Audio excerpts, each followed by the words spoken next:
Hello dear all, welcome back. So this is your exercise 9.3 and we are discussing top 3 questions from this particular exercise जहां पे आपको problem होता है. तो question number 2, 8 and 11 को मैं यहाँ पे डिस्कस करने जा रहा हूँ. होपफुली इस लेक्चर के एंड तक ये आपको समझ में आएगा. ठीक है, तो क्वेश्चन नंबर सेकंड को देखते हैं जहां पे स्टूडेंट्स को प्रॉब्लम होता है. अब एग्जैक्टली आप लोगों को क्या प्रॉब्लम है वो हम समझते हैं. तो सबसे पहले तो मैं एक सर्कल को ड्रॉ कर लेता हूँ यार. ये थोड़ा सा बड़ा सर्कल है, कोई टेंशन नहीं है सर यहाँ पे. अब आपने यहाँ पे मुझे एक कंडीशन क्या दिया है कि इस सर्कल का ये जो कॉर्ड है, लेट्स से ये एक कॉर्ड है यहाँ पे और इसको मैं नाम दे रहा हूँ ए बी, है ना. तो आपने सिंपल सा बोला है a chord of a circle is equal to the radius of circle. ठीक है, तो आपके हिसाब से ये जो ए बी है और जो ये यहाँ पे मैं अब रेडियस ड्रॉ कर रहा हूँ सेंटर ओ से, ये सारा लेंथ आपस में इक्वल है ना. तो अगर ये सारा लेंथ आपस में इक्वल है तो सॉल्यूशन के हिसाब से बहुत इजीली समझ में आ रहा है. जो ट्राइंगल ए ओ बी है मेरा, वो यहाँ पे कौन बन गया है बेटा? वो एक इक्विलेटरल ट्राइंगल बन गया है. ठीक है सर. अब अगर ये इक्विलेटरल ट्राइंगल बन गया है तो यहाँ पे क्या मेजर डिफरेंसेस आने जा रहे हैं, हमें सिर्फ उन्हीं को कैच करना है. तो देखो, अब अगर ये इक्विलेटरल ट्राइंगल है तो ये आपका सेंट्रल एंगल 60 बना. कोई टेंशन नहीं है सर, आगे बढ़ो. क्वेश्चन में आपको एंगल निकालना है subtended on a minor arc और also on the major arc. अब ये जो आपको यहाँ पे दिख रहा है ये सारा पार्ट, ये आपका है मेजर आर्क, है ना. ये मेजर आर्क है. तो अगर यही वाला यही वाला कॉर्ड अगर मेजर आर्क पे कोई एंगल डालता है, मेजर आर्क पे कोई एंगल डालता है, तो डबल एंगल प्रॉपर्टी से यू गाइस नो कि this angle will become 30 degree. ठीक है, तो सिंपल सा बात है, जो मेरा एंगल ए ओ बी है वो क्या होता है, वो ट्वाइस होता है आपके एंगल का. इसका नाम मैं यहाँ पे सी लिख देता हूँ. तो जो एंगल मेरे पे ए सी बी है उसके डबल हो जाएगा. आपको अगर ये 60 है तो डेफिनेटली दिस इज 2 इंटू 30, है ना. तो बहुत इजीली आपको आइडिया लग गया कि ये एंगल आपका 30 डिग्री क्यों बना. और वहीं पे उसने आपसे ये भी पूछा है अगर मैं इस माइनर आर्क में एक एंगल और बना दूं, so let's say this point is D, है ना. तो सेकंड पार्ट में what I will do here, आपको सिंपल सा पता है. अब ये जो ए सी बी और डी है, ये पूरा जो क्वाड्रिलेटरल आपको यहाँ पे दिख रहा है ये वाला, अब क्योंकि ये एक सर्कल को टच कर रहा है तो ये किस में कन्वर्ट हो जाएगा, तो ये एक साइक्लिक क्वाड्रिलेटरल बन जाएगा. और साइक्लिक क्वाड्रिलेटरल की प्रॉपर्टी क्या है, वो प्रॉपर्टी ये होती है आपके जो ऑपोजिट एंगल्स हैं उनका सम बन जाता है 180, है ना. तो जब ऑपोजिट एंगल्स का सम यहाँ 180 हो जाएगा तो ये जो एंगल सी है और ये जो एंगल डी है ये हो जाएंगे आपस में आपके 180 and this is your 30 degree. तो ये इधर जाके माइनस का 30 इधर हो जाएगा. तो ये जो एंगल डी आपके पास आएगा इसका वैल्यू हो जाएगा 150 डिग्री. तो यही आपको दिखाना था. एक एंगल आपके पास 30 डिग्री आया और एक एंगल आपके पास आया ये वाला 150. तो यही क्वेश्चन में पूछा था. होपफुली समझ में आया होगा. अब हम बढ़ेंगे नेक्स्ट क्वेश्चन की तरफ. तो भाई सेकंड क्वेश्चन क्या बोलता है, अब आपको ये ट्रेपीजियम वाला क्वेश्चन है, एनसीईआरटी में आपने देखा हुआ है. तो यहाँ पे एक ट्रेपीजियम है. पहले मैं आपके लिए एक ट्रेपीजियम ड्रॉ कर लेता हूँ और थोड़ा सा इस क्वेश्चन को बहुत आराम से समझिएगा. So let's say A B C D नाम का मैंने एक यहाँ पे ट्रेपीजियम ड्रॉ किया है जहाँ पे जो नॉन पैरेलल साइड्स हैं उसकी इक्वल है, यानी उसने ए डी और बी सी को ऑलरेडी इक्वल बोला हुआ है. तो प्रूव करके दिखाओ कि ये साइक्लिक है. ठीक है जी. तो सबसे पहले क्वेश्चन में मुझे गिवन क्या है मैं देख लेता हूँ. क्वेश्चन में सबसे पहले मुझे ये पता चल रहा है कि ए बी यहाँ सी डी के पैरेलल है और इसका रीज़न ये है कि ए बी सी डी है यहाँ पे एक ट्रेपीजियम. Got it. अब ट्रेपीजियम तो ये है, प्लस एक चीज़ आपको यहाँ पे और एक्स्ट्रा बोली हुई है कि जो आपका ए डी है वो यहाँ पे बी सी के इक्वल है, क्योंकि उसने जो हमारी नॉन पैरेलल साइड्स हैं उनको भी क्या बोला है, इक्वल. तो क्वेश्चन ने तो ये सब कुछ आपको दे ही दिया है. अब क्वेश्चन में जो आपको प्रूव करना है, तो उस प्रूफ को अगर मैं यहाँ पे देखूं तो बेसिकली आपको प्रूव करना है ये साइक्लिक है. साइक्लिक का मतलब है अगर आपने ऑपोजिट एंगल्स का सम यहाँ पे 180 दिखा दिया, या तो आप इसका दिखाइए या एंगल डी और एंगल बी का भी यहाँ पे 180 दिखा दीजिए, किसी भी एक भी एंगल के पेयर को ऑपोजिट वाले को अगर आपने 180 दिखा दिया तो yes I will say they are cyclic in nature. ठीक है, तो अब मैं सबसे पहले यहाँ पे क्या करूंगा, सबसे पहले मैं यहाँ पे लेके आऊंगा कंस्ट्रक्शन वाला पार्ट। तो मैं जब कंस्ट्रक्शन यहाँ पे करूंगा तो मैं ड्रॉ करूंगा एक ए एम जो कि परपेंडिकुलर होगा सी डी पे, और सिमिलरली मैं एक बी एन को भी परपेंडिकुलर करता हूँ सी डी पे ड्रॉ।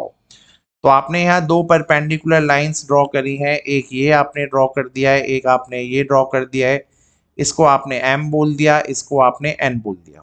ठीक है, कोई चैलेंज नहीं है।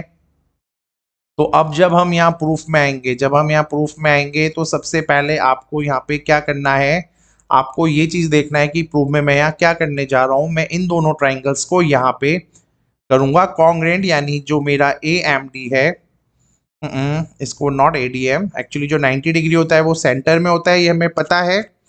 तो जो हमारा ए एम डी होगा और जो हमारा ये ट्राइंगल बी एन सी होगा, इसको मैं सबसे पहले करने जा रहा हूँ कॉन्ग्रेंट, और उसमें मैं सबसे पहले किसको लिखूंगा, ए डी जो मेरा है वो बी सी के इक्वल है, क्योंकि नॉन पैरेलल साइड्स इक्वल थी, ये था मुझे गिवन। दूसरा एंगल एम और एंगल एन जो है वो ईच 90 डिग्री है, ये दोनों 90 डिग्री है। अभी अभी हमने दिखाया है वाया कंस्ट्रक्शन। ठीक है, कंस्ट्रक्शन से दिखाया है। और तीसरा जो सबसे इंपॉर्टेंट पॉइंट है, आप यहाँ इस ए एम को और जो बी एन वाली ये जो लाइन है इसको इक्वल बोलोगे, बिकॉज जो परपेंडिकुलर्स होते हैं, तो मैं लिख देता हूं परपेंडिकुलर्स आर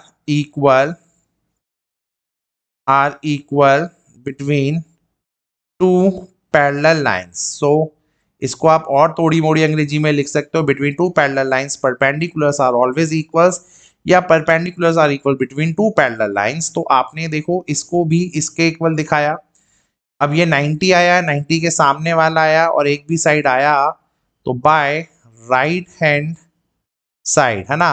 तो RHS से आपने इन दोनों फिगर्स को क्या किया, आपने इन दोनों ट्राइंगल्स को कर दिया है यहाँ पे कॉन्ग्रेंट। ठीक है, अब जैसे ही आपने इसको कॉन्ग्रेंट कर दिया तो क्वेश्चन तो बस एम ही खत्म हो गया है।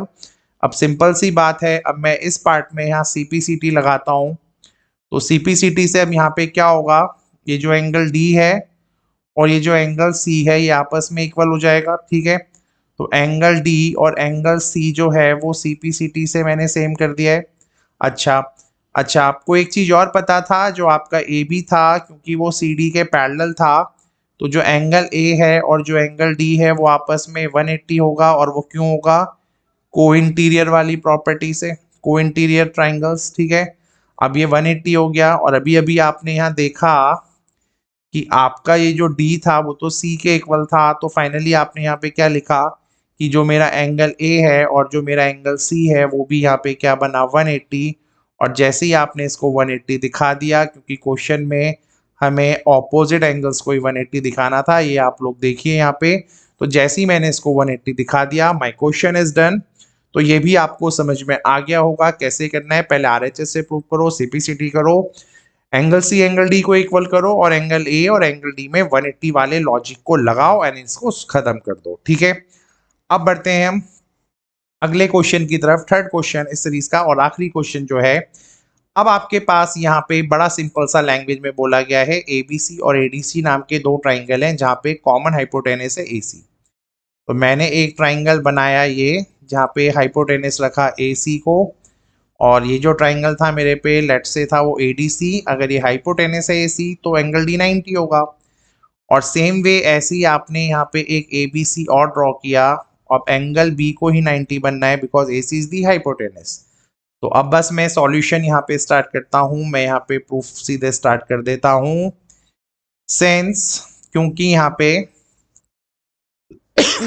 सॉरी AC एक हाइपोटेनस था, तो देयरफॉर फॉर ट्राइंगल, जो ट्राइंगल मेरा ADC है उसके लिए एंगल D इज 90 डिग्री, है ना, एंगल डिग्री 90 डिग्री हो जाएगा। और फॉर ट्राइंगल ABC के लिए भी आपको पता है एंगल B जो होगा वो हो जाएगा 90 डिग्री। ठीक है, क्योंकि भाई हाइपोटेनस है तो ऑपोजिट एंगल 90 होगा, तभी वो हाइपोटेनस है किसी भी ट्राइंगल में, और ये राइट एंगल ट्राइंगल बनेंगे।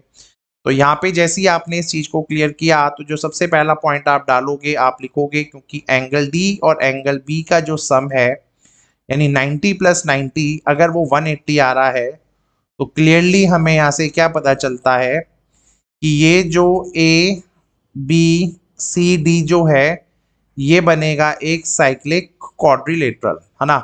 तो ये एक साइक्लिक क्वाड्रिलेटरल की प्रॉपर्टी को यहाँ पे सेटिस्फाई करेगा। तो पहले तो ये साइक्लिक बना। अब जैसे ही ये साइक्लिक बना तो आपने इस फिगर को अब क्या किया, फिर आपको लिखना है now the figure is redrawn. I mean एक बार आपने फिर से इस फिगर को ड्रॉ किया। क्यों? क्योंकि अब ये साइक्लिक बन चुका है। तो इसमें अब आपको क्या करना है, बस इसके बाहर एक सर्कल बना दीजिएगा जो इस ए बी सी डी से ज्वाइन करता हुआ निकले। तो ये आपने लेट से यहाँ पे देखो सर्कल मैंने ड्रॉ कर दिया है, थोड़ा सा अनइवन आपको लग रहा होगा बट नॉट टू वरी, ठीक है। अब जैसे ही आपने यहाँ पे एक सर्कल ड्रॉ कर दिया, अब आपको एंगल दिखाना है C A D. Angle C A D देखो इधर है भाई, ये है सी ए डी तुम्हारा। और जो दूसरा एंगल आपको चाहिए सी बी डी, तो सी बी डी को पहले मैं ज्वाइन कर देता हूँ, सी बी और डी, यानी इस एंगल को मैं ज्वाइन कर देता हूँ और आपको इस एंगल को इक्वल दिखाना है, ठीक है। तो ये जो ग्रीन वाला पोर्शन है मैं इसको मिटाता हूँ, अब आपको ये दोनों दिखाना है। तो अब सिंपल सा लॉजिक है, मैं आपको अगर समझाऊं, मैं इसका पहले स्क्रीनशॉट ले लेता हूं फिर मैं आपको समझाता हूं ये एग्जैक्टली हो क्या रहा है। ये मैंने स्क्रीनशॉट ले लिया इसका, ठीक है। और चलिए अब इसको मैं कॉपी करता हूं और मैं आपको इस फिगर को रोटेट करके दिखाता हूं। अब देखो, अब ये फिगर रोटेट हो चुका है। अब आप यहाँ पे नोटिस करो यार, सिंपल सा बात है, ये जो आपका सी बी नाम का जो कॉर्ड है या आर्क है वो एंगल डी पे भी एंगल दे रहा है, और दूसरा एंगल है आपका यहाँ पे सी ए डी, ये आपको दिख रहा होगा, ये भी आपका एंगल दे रहा है, ठीक है जी। दूसरा चीज आप देखो, एक तो एक एंगल आपका यहाँ पे भी पड़ रहा है सी बी डी। तो उसी लॉजिक को समझते हुए मैं यहाँ पे सेम सेगमेंट वाली प्रॉपर्टी को लाऊंगा, मैं इसको यहाँ पे हटा देता हूँ। तो मैं आपको भाई रीअरेंज करके इन्हें दे देता हूँ, सॉरी, मैं फिगर में इसको मिटा देता हूँ, मैं डायरेक्टली आपको दिखा देता हूँ। जब आपने इसको भी यहाँ ज्वाइन किया तो ये बन गया आपका, देखो एक और फिगर, ठीक है। तो जैसे ये बना, आपने क्या बोला, ये जो आपके एंगल सी ए डी है और जो ये आपका एंगल सी बी डी है ये क्या हो गया, ये इक्वल हो गए। क्यों? क्योंकि ये एंगल्स हैं, ये है angles on the same segment. तो जैसे ही ये angle on the same segment बने तो क्लियरली आपने बोल दिया द क्वेश्चन इज डन। तो इसी वे से ये क्वेश्चन इज खत्म। तो सबसे पहले आपको इसमें इसको साइक्लिक बताना पड़ेगा, एक सर्कल भी ड्रॉ करना पड़ेगा, और उसके बाद easily you can say you this question is completed now, है ना। आराम से आप लोग सेम सेगमेंट वाला थ्योरम लगाइए और इस क्वेश्चन को कर दीजिए। होपफुली लेक्चर समझ में आया होगा, कोई ट्रबल नहीं आया होगा। तो ये 3 क्वेश्चंस वो क्वेश्चंस थे जहां पे स्टूडेंट्स बहुत ज्यादा स्ट्रक करते हैं, और मैंने आपके लिए पूरा का पूरा थ्योरी कर दिया है cover. So thank you guys.